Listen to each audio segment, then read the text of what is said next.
So why this training? Why this training?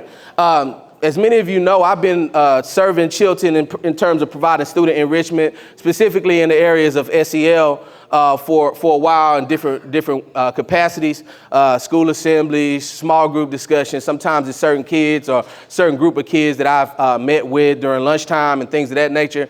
And so the focus was student enrichment for as long as I can remember with having movement up. And so, of course, you know what I'm saying, in 2020, the pandemic hit, and then school stopped. And every school I was working with stopped sending me a check. And so, you know, you make do, right? And so instead of taking that and just kind of scrounging, I locked in and was like, you know, just really thinking about the work that I had been doing in schools, the impact that I had been blessed to make, the influence that I had been blessed to have inside of various schools and school districts.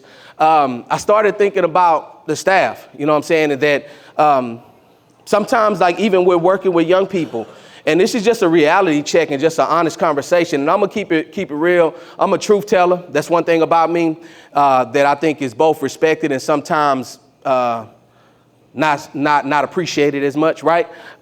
Is that I've been working with some students in different schools, and I would go in and we would work on like communicating. If they had an issue with a teacher and they're like, man, like I really want to talk to her about it. I said, well, man, you can't come charging up your teacher like, you know what I'm saying? Like miss, what's up? You know what I'm saying? Like, bro, that is not gonna work.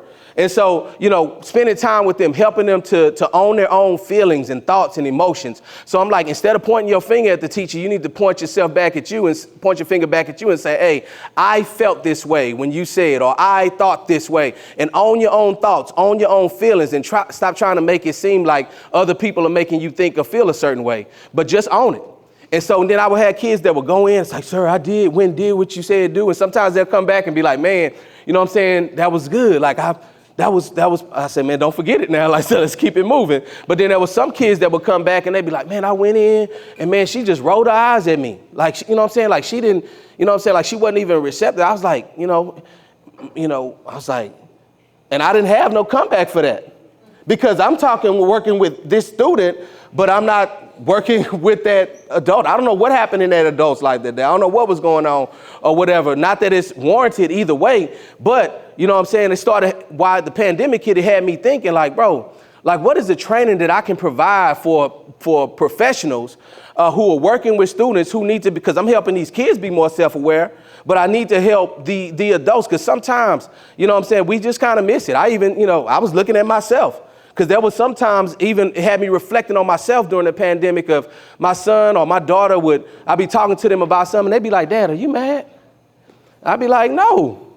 And then they ask me like 2 or 3 times in a row. And then them asking me make me mad. And so I'm like, no. And then I started thinking like, what is it about? Is it my voice tone? And I started asking my kids. Obviously, they were out of school, so we don't got time to talk.